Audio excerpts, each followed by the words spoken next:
नमस्कार दोस्तों, स्वागत है आपका अपने channel Anoop multipurpose English classes में। आप देख रहे हैं नरेशन का पार्ट 3 का वीडियो। इसके पहले आपको नरेशन का पार्ट 1 तथा पार्ट 2 का वीडियो अपलोड कर दिया गया था। जिन लोगों ने हमारे पार्ट 1 तथा पार्ट 2 का वीडियो नहीं देखा है, वो जाकर सबसे पहले हमारे पार्ट 1 तथा पार्ट 2 के वीडियो को देख ले, ताकि पार्ट 3 को समझने में आपको किसी प्रकार का कोई प्रॉब्लम ना हो। आज पार्ट 3 में आपको नरेशन के चेंज ऑफ पर्सन्स के नियम के बारे में यहाँ पर बतलाया जाएगा। तो जिन लोगों ने हमारे चैनल को सब्सक्राइब नहीं किया है, हमारे चैनल को सब्सक्राइब कर ले तथा बेल बटन पर क्लिक कर ले, ताकि हमारे आने वाले सारे वीडियो का लेटेस्ट नोटिफिकेशंस आपको घर बैठे इजी वे में प्राप्त होता रहे। और जिन लोगों ने हमारे चैनल को सब्सक्राइब कर लिया है, उनको मेरी तरफ से धन्यवाद। तो आइए जानते हैं चेंज ऑफ पर्सन्स के नियम को। चेंज ऑफ पर्सन्स का नियम क्या कहता है? चेंज ऑफ पर्सन्स का नियम ये कहता है कि जब रिपोर्टिंग वर्ब प्रेजेंट टेंस में हो तो रिपोर्टेड स्पीच में केवल पर्सन में परिवर्तन होता है, टेंस में कोई परिवर्तन नहीं किया जाता है। अब रिपोर्टिंग वर्ब क्या होता है, इसके लिए मैं फिर से कह दूं कि इसके लिए आपको पार्ट 1 तथा पार्ट 2 के वीडियो को देखना होगा, तभी आपको ये रिपोर्टिंग वर्ब क्या होता है, रिपोर्टिंग स्पीच क्या होता है, रिपोर्टेड स्पीच क्या होता है, ये सारे चीज़ का कंसेप्ट क्लियर हो जाएगा पार्ट 1 तथा पार्ट 2 के वीडियो में, क्योंकि वहाँ एकदम बिल्कुल बेसिक से बताया गया है। ठीक है, तो ये मैंने क्या बताया कि जब रिपोर्टिंग वर्ब प्रेजेंट टेंस में हो तो रिपोर्टेड स्पीच में केवल पर्सन में परिवर्तन होता है, टेंस में कोई परिवर्तन नहीं होता है।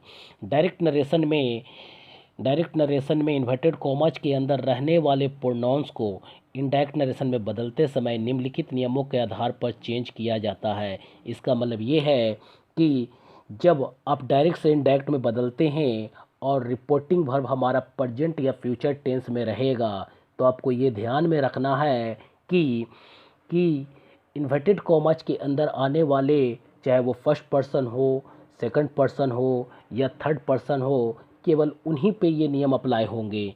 ठीक है, तो आइए जानते हैं कि फर्स्ट पर्सन को बदलने के लिए क्या नियम है। फर्स्ट पर्सन के प्रोनाउंस को रिपोर्टिंग स्पीच के सब्जेक्ट के अनुसार बदला जाता है। जी हाँ, रिपोर्टिंग स्पीच किसे कहा जाता है? जो इन्वर्टेड कॉमास के बाहर वाले क्लॉज होते हैं, वो हमारे क्या होते हैं? रिपोर्टिंग स्पीच होते हैं। उसमें हमारा एक सब्जेक्ट होता है, एक वर्ब होता है, एक ऑब्जेक्ट होता है। तो जो वर्ब के पहले होता है वो हमारा होता है रिपोर्टिंग सब्जेक्ट। ठीक है, तो इन्वर्टेड कॉमास के अंदर जो पर्सन्स होंगे फर्स्ट पर्सन, वो रिपोर्टिंग स्पीच के सब्जेक्ट के अनुसार बदलेंगे। तो आइए जानते हैं कि फर्स्ट पर्सन के लिस्ट कौन कौन से हैं, जिसे आपको बदलने में कभी कोई प्रॉब्लम ना हो। फर्स्ट पर्सन के हमारे लिस्ट हैं वो subject pronoun, object pronoun, passive adjective, passive pronoun और रिफ्लेक्सिव प्रोनाउन।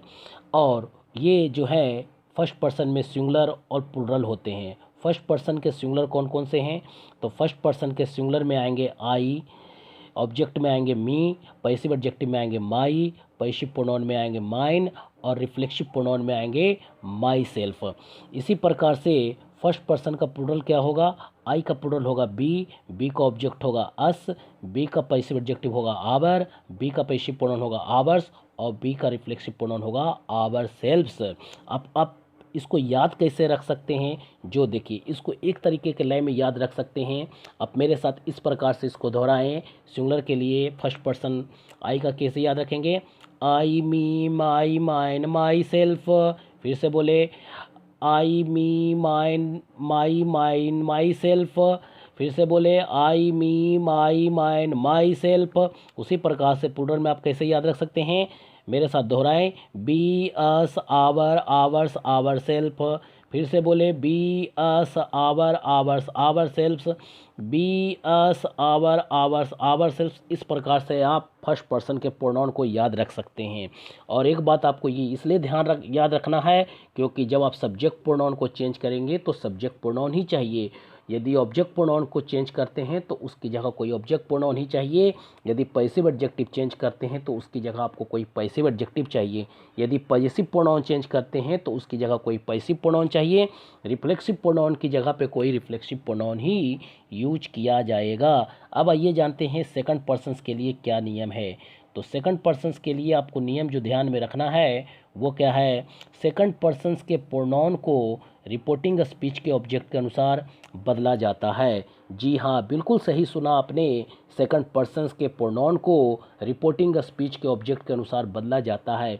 अब ये सेकंड पर्सन्स के लिस्ट कौन कौन से हैं इसके बारे में भी हम लोग जानते हैं, है ना। सेकंड पर्सन्स के लिस्ट हमारे सामने हैं क्या, यू, है ना। सेकंड पर्सन्स के लिस्ट हमारे क्या है, यू। अब यू को भी आप subject pronoun, object pronoun, passive adjective, positive pronoun तथा रिफ्लेक्सिव प्रोनाउन के कैटेगरी में बांट सकते हैं। अब आइए जानते हैं कि यू का सिंगुलर क्या होता है और यू का प्लूरल क्या होता है।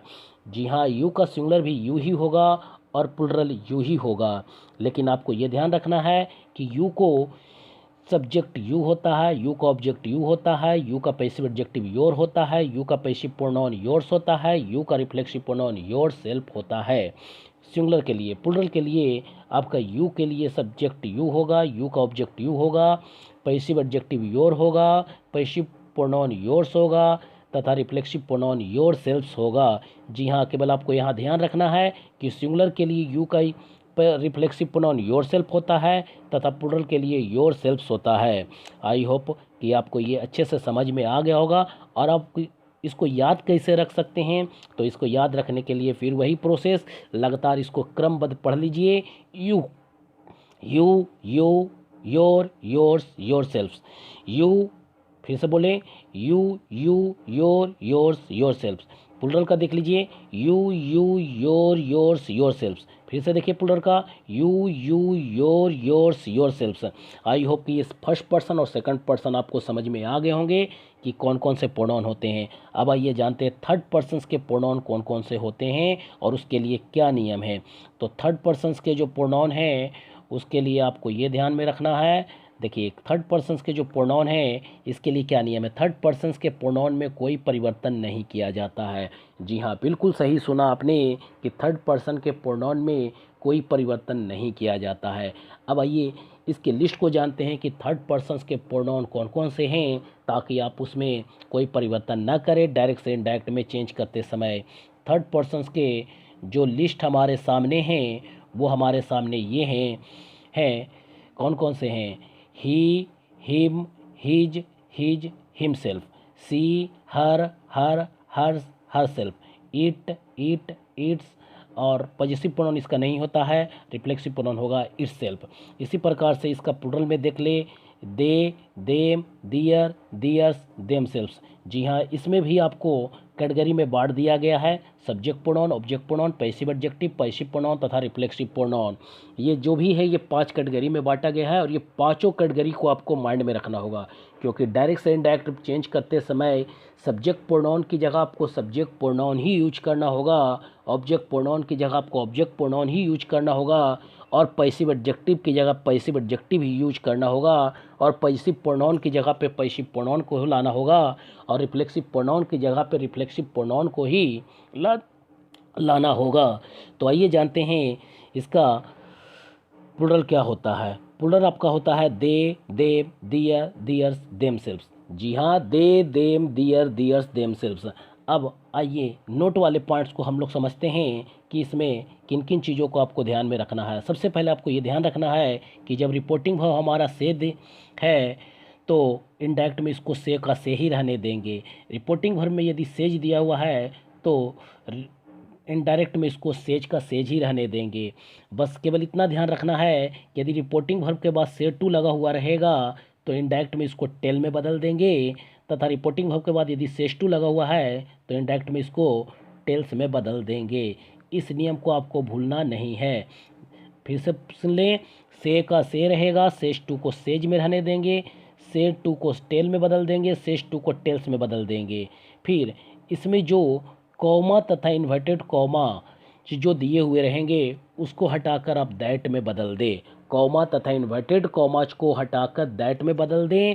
और तीसरी जो मोस्ट इम्पोर्टेंट बात है आपको यहाँ ध्यान रखना है, इन्वर्टेड कॉमाज के अंदर रहने वाले प्रोनाउंस को चेंज ऑफ पर्सन के रूल के आधार पर बदल दे। कहने का मतलब ये है यदि फर्स्ट पर्सन है तो वो सब्जेक्ट के अनुसार चेंज होगा, सेकंड पर्सन ऑब्जेक्ट के अनुसार चेंज होगा, थर्ड पर्सन नो चेंज होगा। फिर से मैं कह दूं, फर्स्ट पर्सन सब्जेक्ट के अनुसार चेंज होगा, सेकंड पर्सन ऑब्जेक्ट के अनुसार चेंज होगा और थर्ड पर्सन नो चेंज होगा। मतलब 123 सन याद रखना है आपको। जी हाँ, फर्स्ट पर्सन सब्जेक्ट के अनुसार, सेकंड पर्सन ऑब्जेक्ट के अनुसार, थर्ड पर्सन नो चेंज।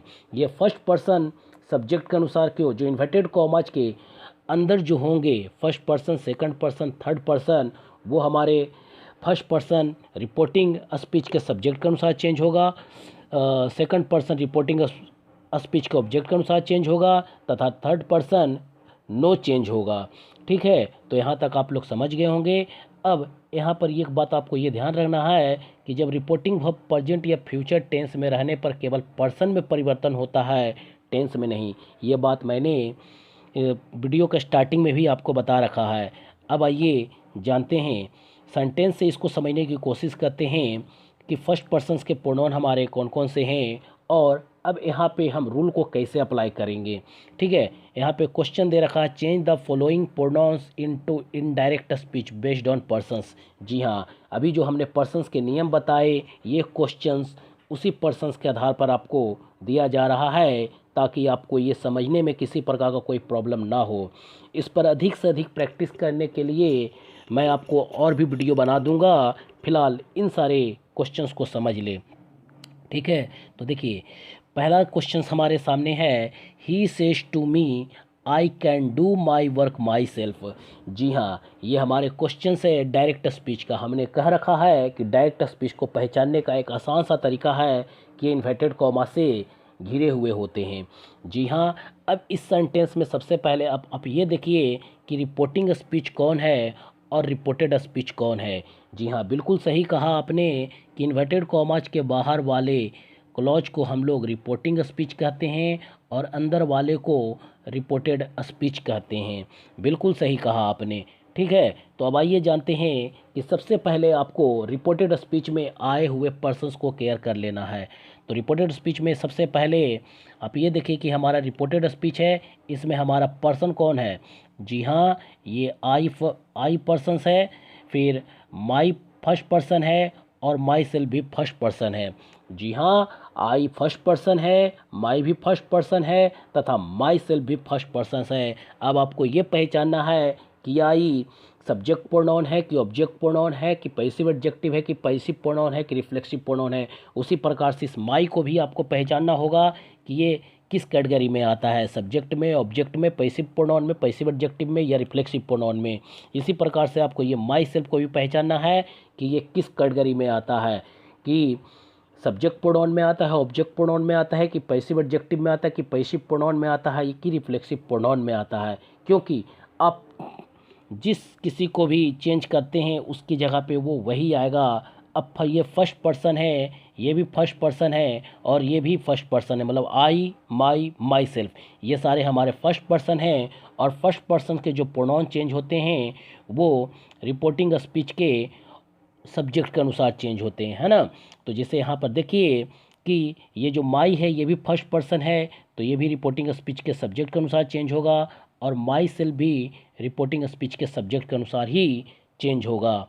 तो आइए जानते हैं इसको चेंज करने के तरीका के। सबसे पहले तो आप रिपोर्टिंग वर्ब सेज टू यहाँ दे रखा है तो उसको आप चेंज कर दें। जैसे ही का यहाँ ही लिख दिया गया, सेज टू को टेल्स में बदल दिया गया, मी का मी में रख दिया गया। तो आई होप कि यहाँ इस चीज़ को समझने में आपको कोई प्रॉब्लम नहीं हुआ। He says to me change हो गया हमारा ही टेल्स मी। ठीक है, अब इसी प्रकार से आपको दूसरा नियम बताया गया कि कॉमा तथा इन्वर्टेड कॉमाज को हटाकर दैट में चेंज कर दें। तो यहाँ देखिए हमने कॉमा को हटा दिया तथा इन्वर्टेड कॉमाज को हटा दिया, है ना, और इसकी जगह पे हमने लाया दैट को। क्यों? क्योंकि कॉमा तथा इन्वर्टेड कॉमाज को हटाकर दैट का यूज किया जाता है। अब आइए इसमें रिपोर्टेड स्पीच में देखिए कि किस किस पर्सन का यूज किया गया है। आई है फर्स्ट पर्सन सब्जेक्ट के अनुसार। अब ये है सब्जेक्ट और ये भी है सब्जेक्ट, तो ये सब्जेक्ट को सब्जेक्ट ही लिख दिया गया। चूँकि यहाँ पर टेंस प्रेजेंट में है तो कैन का कैन लिख दिया गया, डू का डू लिख दिया गया। माई फर्स्ट पर्सन का माई फर्स्ट पर्सन का पैसिव एडजेक्टिव है और यहाँ पर ये ही के अनुसार चेंज होगा। जी हाँ, ही के अनुसार। तो आपको याद होगा कि ही का हमने पैसिव एडजेक्टिव हिज बताया, तो यहाँ हिज लिख दिया गया, वर्क वर्क में लिखा गया। यहाँ माई सेल्फ हमारा रिफ्लेक्सिव प्रोनाउन है और ये भी फर्स्ट पर्सन का है, तो सब्जेक्ट के अनुसार चेंज होगा। तो ही का रिफ्लेक्सिव प्रोनाउन हमारा होगा हिमसेल्फ। आई होप कि ये समझ में आ गया होगा। यदि नहीं समझ में आया है तो इसका दूसरा एग्जाम्पल देखें और इसे पहले खुद सॉल्व करने की कोशिश करें। ठीक है, अब आइए देखते हैं दूसरा क्वेश्चन है हमारे सामने। She says to me I can do my work myself. Same चीज़ मैंने यहाँ पे दिया है, ठीक है ना। अब यहाँ पर देखिए इन्वर्टेड कॉमास के अंदर आने वाले प्रोनाउन पर ध्यान दीजिए। यहाँ है आई, सेकंड है माई और थर्ड है माई सेल्फ। इसमें और कोई भी पर्सन्स नहीं है, तो फर्स्ट पर्सन्स के ये सारे हैं, तो फर्स्ट पर्सन सब्जेक्ट के अनुसार चेंज होगा। जी हाँ, मतलब कि सी के अनुसार चेंज होगा। अब सी को आपको सब्जेक्ट बनाना होगा, पैसिव एडजेक्टिव बनाना होगा और रिफ्लेक्सिव प्रोनाउन बनाना होगा। तो आइए जानते हैं कि सी के लिए सी लिख दिया गया, सेज टू को टेल्स कर दिया गया, मी का मी कर दिया गया, कॉमा तथा इन्वर्टेड कॉमाज को हटाकर दैट का यूज किया गया। आई फर्स्ट पर्सन सब्जेक्ट के अनुसार चेंज होगा, तो ये भी सब्जेक्ट ये भी सब्जेक्ट, तो सी का सी रहने दें, कैन का कैन बना दें, डू का डू रहने दें। फर्स्ट पर्सन सब्जेक्ट के अनुसार यहाँ चेंज होगा। माई यहाँ फर्स्ट पर्सन है, मतलब कि सी का रिफ्लेक्सिव प्रोनाउन क्या होगा, हर होगा, तो हर लिख दिया गया, वर्क का वर्क लिख दिया गया है ना। इसी प्रकार से आप देखिए यहाँ पर ये माई सेल्फ है, तो माई सेल्फ भी फर्स्ट पर्सन है और ये भी अपने सब्जेक्ट के अनुसार चेंज होगा। तो सब्जेक्ट के अनुसार जो चेंज होगा तो सी का रिफ्लेक्सिव प्रोनाउन क्या होगा, बिल्कुल सही कहा आपने, सी का रिफ्लेक्सिव प्रोनाउन हमारा होगा हर सेल्फ। तो आई होप कि यहाँ पर आपको समझने में किसी प्रकार का कोई प्रॉब्लम नहीं आ रहा होगा। अब आइए क्वेश्चन नंबर 3 देखते हैं। क्वेश्चन नंबर हमारा Ram says to me I am fine. ये डायरेक्ट नरेशन का सेंटेंस है, इसको इनडायरेक्ट में बदलिए। देखिए इनडायरेक्ट में बदलने पर हमारा क्या हो जाएगा, देखिए राम का राम लिख दिया गया, सेज टू को टेल्स में चेंज कर दिया गया, मी को मी में लिख दिया गया है, ठीक है ना। अब कॉमा तथा इन्वर्टेड कॉमाज की जगह पे हमने क्या यूज किया, दैट का यूज किया गया है। अब यहाँ देखिए इस सेंटेंस में केवल एक ही पर्सन है आई और ये फर्स्ट पर्सन का सब्जेक्ट है, तो फर्स्ट पर्सन किसके अनुसार चेंज होता है, जी हाँ बिल्कुल सही कहा आपने, रिपोर्टिंग स्पीच के सब्जेक्ट के अनुसार। और यहाँ है राम, तो राम के लिए हम कौन सा प्रोनाउन यूज करते हैं, बिल्कुल सही कहा आपने, राम के लिए हम लोग ही यूज करते हैं, तो यहाँ ही लगा दिया गया। अब ही के साथ तो इज लगेगा, इज लगा दिए, फाइन का फाइन लिख दीजिए, ठीक है। इसी प्रकार से एग्जाम्पल नंबर 4 देखिए, he says to me you should do your work yourself. अब यहाँ पर देखिए रिपोर्टेड स्पीच मतलब इन्वर्टेड कॉमाज के अंदर किस पर्सन का यूज किया गया है, तो इन्वर्टेड कॉमाज के अंदर जो आप देख रहे हैं यू सेकंड पर्सन है, योर सेकंड पर्सन है और योरसेल्फ भी हमारा सेकंड पर्सन है। और सेकंड पर्सन के लिए नियम हमने बता रखा है कि सेकंड पर्सन का जो सेकंड पर्सन होता है वो रिपोर्टिंग स्पीच के ऑब्जेक्ट के अनुसार चेंज होता है। किसके अनुसार चेंज होता है, वो रिपोर्टिंग स्पीच के ऑब्जेक्ट के अनुसार चेंज होता है। तो आइए जानते हैं कि रिपोर्टिंग स्पीच के ऑब्जेक्ट को किस प्रकार चेंज करें। जैसे देखिए यहाँ ही का ही लिख दिया गया, सेज टू को टेल्स कर दिया गया, मी का मी लिख दिया गया, कॉमा तथा इन्वर्टेड कॉमा को हटाकर दैट का यूज किया गया, ठीक है। अब यहाँ देखिए ये सेकंड पर्सन का क्या है, सब्जेक्ट है, तो इसको रिपोर्टिंग स्पीच के ऑब्जेक्ट के अनुसार चेंज करेंगे। तो मी का सब्जेक्ट क्या होगा, बिल्कुल सही कहा आपने, आई होगा। शुड तो शुड में रह गया, डू का डू रहने दिए, ठीक है। अब इसी प्रकार से देखिए यहाँ सेकंड पर्सन है, सेकंड पर्सन यहाँ पे ऑब्जेक्ट के अनुसार चेंज होगा। योर हमारा पैसिव एडजेक्टिव है और पैसिव एडजेक्टिव की जगह कोई पैसिव एडजेक्टिव ही चाहिए, तो ये मी के अनुसार चेंज हो रहा है, तो मी का पैसिव एडजेक्टिव क्या होगा, बिल्कुल सही कहा आपने, माई होगा। वर्क का वर्क रहने दिया और योरसेल्फ हमारा रिफ्लेक्सिव प्रोनाउन है और ये हमारा क्या है, ये भी सेकंड पर्सन ऑब्जेक्ट के अनुसार होगा। तो मी का क्या रिफ्लेक्सिव प्रोनाउन क्या होगा, माई सेल्फ, बिल्कुल सही कहा आपने। तो मी का रिफ्लेक्सिव प्रोनाउन हमारा माई सेल्फ हो गया, ठीक है। अब आइए जानते हैं एग्जाम्पल नंबर 5।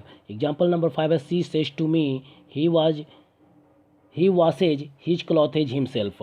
अब यहाँ पर देखिए कि इस एग्जाम्पल नंबर 5 में हमने थर्ड पर्सन को लिया और थर्ड पर्सन के लिए हमने नियम बताया रखा है कि इसमें किसी प्रकार का कोई परिवर्तन नहीं किया जाता है।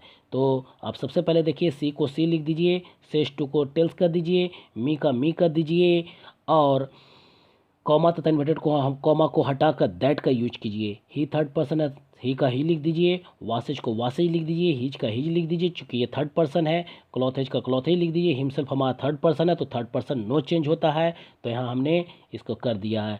अब एग्जाम्पल नंबर 6 देखिए, एग्जाम्पल नंबर 6 हमारा क्या है, I said to Ram you have wasted your time. अब यहाँ देखिए कि हमने इसमें क्या लिया है, देखिए सेकंड पर्सन के एग्जाम्पल को लिया है। अब यहाँ देखिए आई का हमने आई रहने दिया, सेड टू को टेल कर दिया, राम का राम कर दिया, कॉमा इन्वर्टेड कॉमा को हटाकर दैट का यूज कर दिया। अब यहाँ देखिए, यहाँ ये सेकंड पर्सन है, ठीक है, ये हमारा क्या है, यहाँ सेकंड पर्सन्स है। सेकंड पर्सन्स के लिए हमने क्या नियम बता रखा है कि सेकंड पर्सन जो होते हैं वो रिपोर्टिंग स्पीच के ऑब्जेक्ट के अनुसार चेंज होता है।